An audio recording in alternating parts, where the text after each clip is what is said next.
Hey guys, what's up? Welcome back to my channel. In today's video, I'm going to teach you how to draw a portrait in just 10 easy steps. So please just follow along this video because it is the best way to learn how to draw, and it's completely beginners friendly, and I promise you it's not hard. Just please follow along, and if you do, and if you have a drawing at the end of this video, then just share it on Instagram and tag me, and I'm going to make sure to like it and comment and also share it on my own Instagram. So in today's video I'm going to be drawing my friend Celine, who has the same name as me, and she was just sitting in front of me and we just drew each other.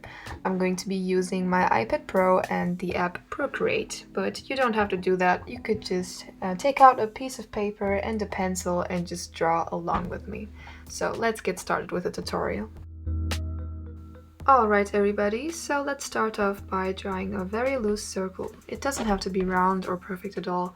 And now just add a line down the middle. This is going to be the front of the face.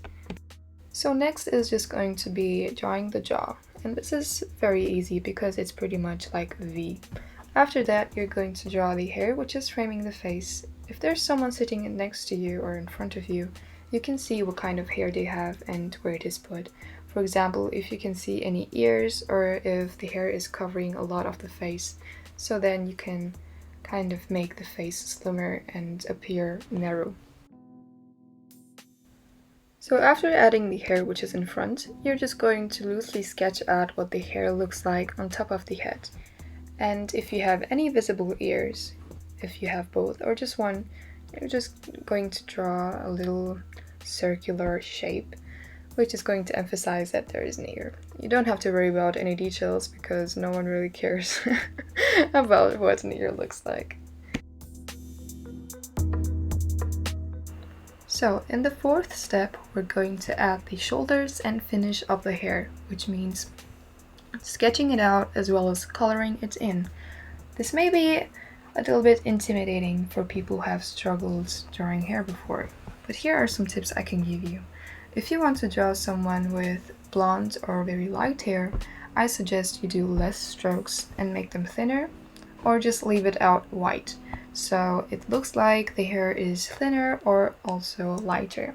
If someone has very dark or thick hair, this also means you're just going to put more pressure to the pen and make it black, or you can make more strokes so it looks like she has more hair, or make thicker strokes so it looks like she has very thick hair. And what you can see in my drawing is my friend had bleached parts in front of her hair, so that's why I'm leaving it out white, and the rest of her hair is very black and thick and long, so that's why I'm making it black. And now I'm adding some bangs, and also her bangs are bleached, so that's why I'm not going to put a lot of pressure on it, so it looks light and also like a bleached color and not like her natural hair color.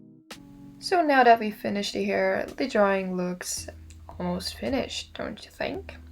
I think it does, but of course it's not finished. A drawing actually is never finished if you look at it that way, because you can always add something on it.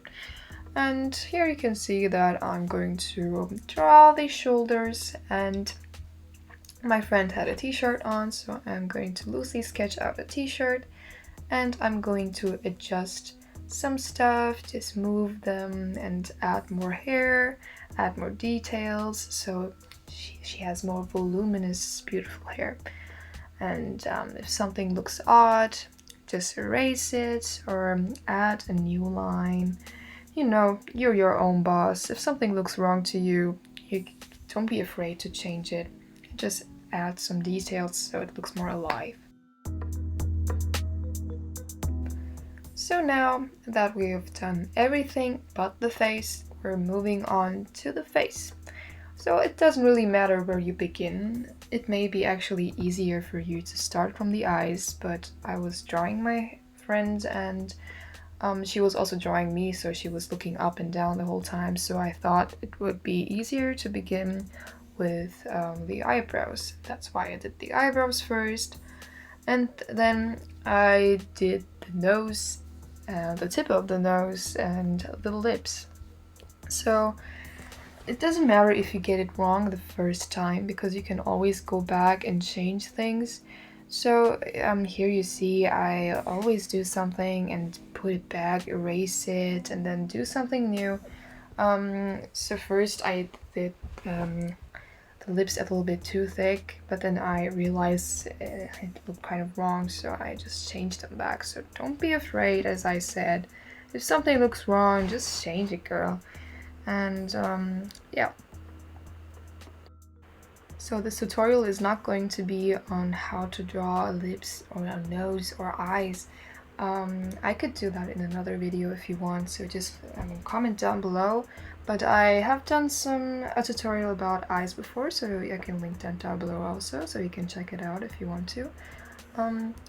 But then the 8th step is just making the eyes, and as before, if something's wrong, just change it. And here my friend was looking down, so you can only see a little bit of a line and the eyelashes, which are looking down. So if you have come this far with your drawing, congratulations, because you are almost finished. Now the only thing that's left is just adding some dimension to the drawing, which is done by adding some shadows and light, but mostly shadows. So as before, if you have someone sitting in front of you, just look where the light is hitting and where you can see shadows naturally. If she's looking down, she's probably going to have some shadows under her chin and also under the eyebrows or under the cheekbones. But if the light source is coming from somewhere different, the shadows always change. So just look at the picture you're referencing or the person who's sitting in front of you and try to add the shadows to the right places. Alright, so the drawing is almost finished. If you've come this far and you don't see anything wrong with your drawing, or if you're totally satisfied with it, you don't even have to do the 10th step because everything is fine for you. But if you see any errors or anything you want to change, any final touches to make it look a little bit prettier, then the 10th step is just going to be for that. So I'm using a digital drawing app, which is Procreate. So that means it's a little bit easier to change things. I can just select them and make them bigger or smaller and change the places of it. But if you're drawing on a normal piece of paper, then this step is a little bit harder for you probably. But even with traditional drawing, you can always erase or add more lines and make it look perfect for you. So here you can see I'm just adding more hair, making the hair a little bit thicker, just moving things around. And I'm also changing up the clothing because she had a high-waisted skirt on, so I'm drawing that in, making the drawing a little bit bigger in general. And now I can say I'm satisfied with it, and it is done. Congrats! Alright, so everything I'm going to show you after this is completely optional because you don't need to do anything else. You can just leave your drawing black and white if you want to. But my friend was wearing this very colorful purple t-shirt and I thought it looked very cool and I wanted to add a pop of color to the drawing. It doesn't have to be the t-shirt for you though, but if you're drawing someone and they have a very nice lipstick or a very nice accessory, an earring, or their hair is very pretty, then you can always just accentuate what you think is pretty. So in my case it's a t-shirt, and so that's why I was filling in the t-shirt and then just doing the brand name. I don't even know the brand myself, but if you know it, I guess, I mean, it's not sponsored or anything. So I was just doing this with the fonts on the iPad, and I mean, it's almost finished. And yeah, as I said, this is just optional, but I thought it looked cool. So it's almost finished now. I have done the writing, which says Fluke, but then it also just had this small trademark, so here you can see me just doing a small TM next to it, and it's done. Alright everybody, thank you so much for watching, and feel free to follow along the video if you didn't do that already. You can just simply click the video to the beginning and take out your pen and pencil and just try to follow along. And also a big shout out to Celine, who was my model. She also has the same name as me. And we were just drawing each other, so you can see the drawing she did of me. And thank you for watching, and I'll see you next time.